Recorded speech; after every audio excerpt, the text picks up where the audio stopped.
ഈശോയ്ക്ക് മഹത്വമുണ്ടാകട്ടെ. ഈ ധ്യാനത്തിൽ വളരെ നിർബന്ധിച്ചിട്ടാണ് ഞാൻ വന്നത്.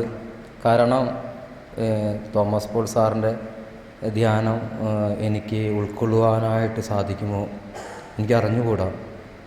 കാരണം വളരെ വിദ്യാഭ്യാസം കുറഞ്ഞ ഒരു വ്യക്തിയാണ് ഞാൻ. ആ ധ്യാനം എനിക്ക് ഉൾക്കൊള്ളുമോ എന്ന് ഞാൻ എൻ്റെ സുഹൃത്തിനോട് ചോദിച്ചു. എനിക്ക് അത് മനസ്സിലാകില്ല.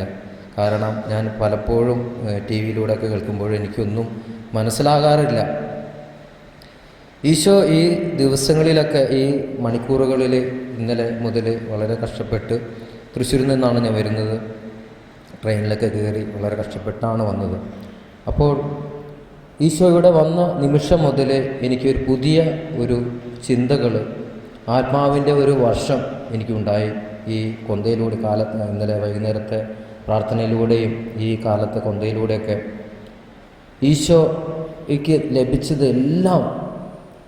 ലഭിച്ച എല്ലാ കാര്യങ്ങളും, ആ കാര്യങ്ങൾ മുഴുവനായിട്ട് നൽകുവാനായിട്ട് ഈശോ ഇതാ കാത്തിരിക്കുന്നു.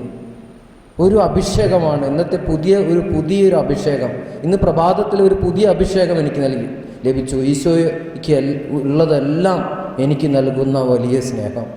ഞാനിവിടെ കുറേ നേരം ആ സ്നേഹത്തെക്കുറിച്ച് പ്രാർത്ഥിക്കുകയും ഈശോയോട് കരഞ്ഞ് പ്രാർത്ഥിക്കുകയായിരുന്നു. എല്ലാം ഞാൻ വിചാരിച്ചിരുന്നത് അങ്ങയുടെ ആത്മാവിനെ, ഈശോയുടെ ആ ചെറിയ ഒരു പരിശുദ്ധാത്മാവിനെ മാത്രമാണ് ലഭിക്കുക. അത് മാത്രമല്ല, ഈശോയുടെ എല്ലാതും ഈ ലോകമെങ്ങും പോയി സുവിശേഷം പ്രഘോഷിക്കുവാനായിട്ട്,